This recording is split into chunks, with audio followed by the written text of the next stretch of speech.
cet extrait, puis je veux tes réactions là-dessus. Bien sûr, bien sûr. Parce qu'on fait ça aussi pour essayer d'allumer les Québécois. Hein? Et il faut exposer ce genre-là. Puis, Annette, je pense que tu vas retrouver ce modèle-là en France. Donc, on écoute ça ensemble. Je m'en vais. Écoutez bien ça. On va commencer par Jocelyn Les Tourneaux, l'ancien chef syndical. Regardez ce qu'il pense de l'entrevue de Trump. Et qu'ils n'ont pas obtenu du président Poutine. Qu'est-ce que vous pensez de cet achat? Oh, non. Tucker Carlson est un agent de la Russie. Je ne sais pas. Il va faire de l'argent là-dedans. Il cherche des spectateurs. Honnêtement, ce que ça me fait frissonner, c'est parce qu'on connaît des points de vue, comme Jacques a dit, des conservateurs, des républicains américains. Si Donald Trump est élu, on va voir l'isolationnisme, c'est-à-dire permettre à Poutine de faire tout ce qu'il veut en Europe. L'OTAN va être finie. Tucker Carlson, c'est le petit point de l'iceberg de tout ça. Cette entrevue, c'est clair, ça va essayer de créer de la sympathie pour le point de vue que l'Ukraine, on devrait en finir avec ça. C'est pas important. Ça continuerait avec la Chine aussi. C'est un changement de cap de politique internationale. Ces gens-là se parlent. C'est pas un accident que Carlson fait ça. Et je pense que c'est déplorable, honnêtement. Ah oui. Là, je vous ai fait écouter les tourneaux. Si on avait fait ça avec Brejnev ou Khrouchtchev à l'époque, ça avait peu ou pas d'impact sur le plan politique intérieur aux États-Unis. Alors que là, on sait très bien que du côté des républicains américains, notamment M. Trump, qui risque d'être le prochain président des États-Unis, il y a une sympathie là, à l'endroit de Poutine. On le sait, là, c'est à peine voilé. Puis là, on l'a vu récemment dans tout le débat sur le renouvellement des crédits financiers pour soutenir l'Ukraine, où les républicains sont en train de dire non, on va revoir l'aide financière. Je trouve ça préoccupant. On est dans une drôle de période géopolitique. Poutine, la Chine et Trump proches de Poutine. Non, mais la démocratie dans tout ça, là, moi, ça me préoccupe. A eu une entrevue que... Voilà, et l'autre chose, écoutez bien ça. That's a lie. Serious news outlets, including CNN, have requested Putin to interview over and over again. First, because it's our job. We're in journalism. Tucker Carlson is not a journalist, not even close. Intéressant. Qu'est-ce que vous Regardez en pensez, le titre. Tucker Carlson, un idiot ici. Ben, CNN, c'est CNN. Donc, il n'y a rien de surprenant dans ces déclarations.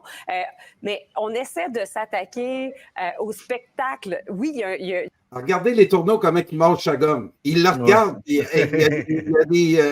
y a des couteaux dans les yeux. Elle, là, elle dit, ça, c'est l'Amérique qu'on veut. C'est ce genre de commentaires qu'on a besoin. On continue. Ouais. Il y a le sens du spectacle, Tucker Carlson, mais on essaie de s'attaquer à la personne, on essaie de s'attaquer déjà à sa crédibilité alors qu'on n'a pas encore vu l'entrevue. Moi, je trouve ça très déplorable. Il y a une espèce de peinturage dans le coin qu'on fait, là, alors que c'est tout à fait pertinent qu'on ait accès à cette entrevue-là et qu'on se fasse notre propre opinion sur ce qui aurait été dit. Sacha.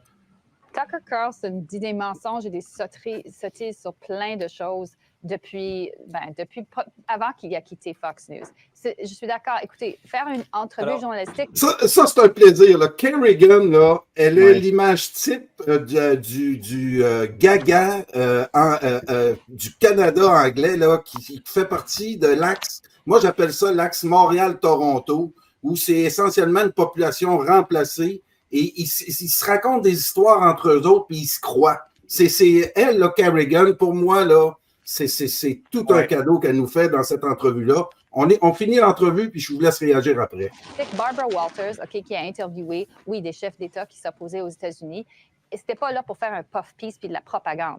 Tucker Carlson est là pour faire la propagande. C'est ça la différence. Alors, pourquoi entrevue sérieuse. Daniel Smith a voulu le rencontrer? Daniel ça, Smith. je trouve un manque de jugement aussi. Honnêtement, je trouve ça un manque de jugement aussi. De la part de Mme Smith?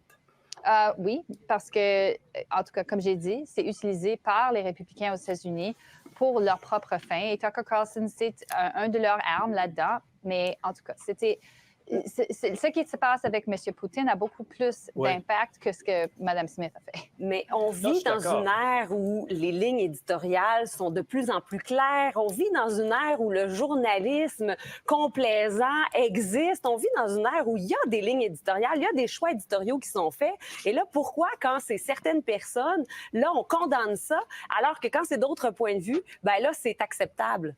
Parce que Poutine veut détruire le Ouest. C'est très simple. C'est pas Ouais. interviewer, comme je dis, n'importe qui. Là. OK. Et je Ou à pense tout que le des moins, structures... ou à tout le moins, il veut reconstituer l'ex-Union soviétique. Exact. À tout le moins. Et je pense que- Wow! Là, c'est là-dessus que je vais te faire réagir, Sylvain. Et ça, là, on l'a expliqué, nous, ici à Brochu TV, puis les gens, là, sont certains de ça. C'est Ouais. que Poutine veut rétablir l'Union soviétique, le rideau de Non. fer, en way. C'est Peux-tu tellement grotesque. là. Terminer là-dessus, là. Je voulais te présenter ça, ça n'avait pas d'allure. Ouais. Non. En fait, pour une fois, je suis quand même content parce que Radio-Canada avait enfin invité quelqu'un qui faisait pas partie du narratif, qui donnait une opinion. Et la réalité, c'est que on vit pas dans une démocratie. Là, on le sait, là, les partis politiques et le système électoral sont complètement manipulés. Donc, on est en réalité dans une dictature et nos votes ne changent pas grand-chose. Là. Dans le fond, nos votes ne vont que déterminer notre dictateur. Donc, grosso modo, ça a toujours été ça, le système ici. Mais c'est que la réalité du système canadien, c'est que c'est réellement une plutocratie. C'est important de le comprendre. C'est-à-dire que les États-Unis, tous les pays occidentaux, ce sont des plutocraties. Et une plutocratie, dans le fond, c'est un pays qui est en réalité dirigé par la caste la plus riche. C'est aussi simple que ça. Donc, la caste la plus riche ici, c'est les banques, c'est les grandes industries, les multinationales. Tout l'Occident est plongé dans cette plutocratie-là. Et je te dirais que la démocratie comme telle, là, entre guillemets, c'est la gardienne de ça. OK? Et donc, c'est important que personne ne le comprenne. Et ça veut dire que autant dans ton éducation, qui d'ailleurs est dictée par l'UNESCO qui vient de l'ONU, OK? Ton éducation reflète cette espèce de fausse réalité qu'on a créée de démocratie, de liberté et tout ça. Et les médias, donc, c'est le deuxième cerbère de ça. Puis les médias sont en panique la plus totale parce qu'ils sont en train de perdre le narratif. En fait, ils ont lancé la pandémie dans un geste désespéré parce que Trump était là. Et aussi, ils se sont dit, si on ne le lance pas là, probablement qu'on n'aura plus jamais l'occasion de le faire parce que notre emprise achève. Mais en lançant la pandémie, ça s'est retourné contre eux autres parce que là, il n'y a plus personne qui a confiance dans les institutions. Il y a plus, en tout cas, il y a une grosse partie de la population, c'est rendu majoritaire, là, qui n'ont plus confiance dans les médias et tout ça. Donc, c'est sûr qu'ils sont en panique parce que maintenant, tu as quelqu'un comme Elon Musk qui va donner une plateforme à Tucker Carlson, entre autres, et qui, en fait, vient tout briser, l'espèce de système de censure qu'il voulait établir sur tous les citoyens pour au moins que les médias alternatifs arrêtent de sortir des gens du brainwash. Là, et là, donc, ils sont en perte. Tous ces médias-là sont en perte, sont en panique, parce que si, évidemment, l'État perd le pouvoir sur la programmation des gens sur le système, bien, le système va s'effondrer, ce système-là. Et donc, Tucker Carlson est une menace à ça. Mais ce que font, c'est parce qu'on appelle ça, c'est du deep state. Là. Les trois autres personnes qui sont sur le plateau, à part la femme qui est du Parti conservateur, c'est ça du deep state. C'est des gens qui travaillent pour la plutocratie, pour la maintenir, pour maintenir le mensonge autour de ça. T'sais. On va-tu comprendre ça, Sylvain? Merci beaucoup pour cette dose de réalité. Oui, puis il y a rien qu'une affaire que je voudrais ajouter qui est quand même assez intéressante. Moi, j'ai écouté beaucoup d'entrevues de Vladimir Poutine parce que justement, j'étais tanné qu'on me dise ce qu'ils disent, mais j'aimais mieux aller écouter ce qu'il dit. Et donc, j'ai trouvé l'entrevue avec Carlson extrêmement longue parce que j'ai absolument rien appris. Puis il a absolument rien dit de choquant là, à mon point de vue. Là. Mais en plus, c'est qu'il a éludé la question la plus importante et qui, ces gens-là, là, des médias, ont le plus peur. c'est que Tucker Carlson a posé la question à Vladimir Poutine. Il dit bon, on a établi dans le fond que Biden répond à des ordres et que c'est une marionnette et que les. Il dit mais c'est qui est derrière ça? Il a demandé Carlson à Poutine si tu le réécoutes. C'est vrai, ça. Et Poutine a dit c'est qui? Il dit c'est très compliqué ces choses-là. Il dit on sait-tu vraiment qui est ton. Et il a complètement éludé la réponse, OK? Pourtant, lui, il est en train de les combattre. Et c'est d'une révélation comme ça que les médias ont peur. Ah oui, hein? C'est que si Poutine avait répondu la réalité à cette question-là, là, ça aurait été la panique la plus réelle. C'est ce qui fait que les médias qui étaient plus en panique avant l'entrevue le sont quand même un peu moins après l'entrevue. Hey, Sylvain, c'est bon ce que tu dis là en finissant parce que c'est ce que Jean-Claude Pomerleau m'a fait noter aussi. Remarquez à 2-3 reprises dans l'entrevue, Poutine parle, qui dit qu'il a parlé à des présidents américains, entre autres pour rentrer la Russie dans l'OTAN, entre autres Clinton. Il était d'accord avec ça. Oui. Il part de la réunion, il s'en va consulter, puis il revient, puis là, il n'est plus d'accord. Donc, l'énigme là, qu'il faut vraiment porter attention, c'est qui était derrière pour lui dire non, c'est pas une bonne idée. Parce que si on parle de logique de paix dans le monde, ben tout le monde rêve à ça. Quand Trump a pris le pouvoir, puis que Poutine a montré un geste d'ouverture, on dit hey, si ces deux-là se parlent, les problèmes dans le monde risquent de se régler assez rapidement. Il va arrêter d'avoir des guerres, là, tu sais, puis non seulement ça, mais l'Afrique va pouvoir se libérer, je veux dire, tous les autres. Le système multipolaire dans lequel on s'en va est un système, en tout cas, beaucoup plus juste pour tout le monde.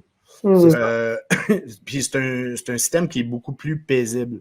C'est que les pays ne seront pas pognés avec des terroristes occidentaux envoyés partout. Il n'y aura plus le piège de la dette du FMI qui fait que tous les gouvernements sont contrôlés par les banques internationales. Les banquiers. C'est ça. Et dans le fond, l'idéologie principale derrière les BRICS, c'est chacun chez soi, chacun est autonome chez lui, ta souveraineté va être respectée, puis on fait des affaires ensemble. Donc, c'est ça l'idéologie des BRICS. Mais ça veut dire que c'est la fin de tous les empires en ce moment. Là. Et donc, quand t'as l'autre tapon là, avec la barbe là, dans Radio-Canada qui dit que, en tout cas, ce qui est sûr, là, c'est que les tourneaux. En tout cas, ce qui est sûr, c'est qu'il veut rebâtir l'Union soviétique. C'est complètement grotesque. Oui, absolument. Si tu veux voir la différence entre les États-Unis, la Chine et la Russie, c'est simple, tu regardes au niveau des bases militaires partout dans le monde. Les États-Unis en ont entre 800 et 1000 bases militaires partout dans le monde. La Russie en a 14. Okay? Et donc, à l'extérieur du territoire russe, ils ont 14 bases, dont 2 en Syrie. Okay? Donc, c'est vraiment pas une force impérialiste d'aucune façon. La Chine, c'est pire. Il y en a qui disent la Chine veut conquérir le monde. Sais-tu combien de bases chinoises à l'extérieur du territoire chinois? Non, vas-y. Une! À Djibouti. Sylvain, tu connais plus l'histoire que moi. Les Chinois ont refusé à une période de leur histoire de devenir un empire maritime. Hein? Ils ont vraiment... c'est ça, là. Et on est encore dans le narratif puis dans les mythes de la guerre froide. Hein? On a tout réanimé ça. Oui. Le monde a changé. C'est ça. Puis, tu sais, on nous crée une espèce d'image aussi du communisme comme étant très répressif. Ça. J'ai été en Chine. J'ai été 2 semaines en Chine et c'est comme le Canada. C'est pareil. C'est pareil là, du point de vue, là, je veux dire, tu as des chaînes médias qui appartiennent au gouvernement, ce n'est que ça, mais ici, c'est exactement la même chose. Oui, tu n'as pas d'élection, mais ici, nos élections ne servent à rien. Tu as le même écart entre les riches et les pauvres. J'ai vu des pauvres là, qui se promenaient avec des douzaines d'œufs sur leur scooter là, pour aller livrer ça. Mais il y a des riches qui se promènent en Mercedes en Chine aussi. En fait, là, puis j'ai parlé, on avait une guide interprète qui était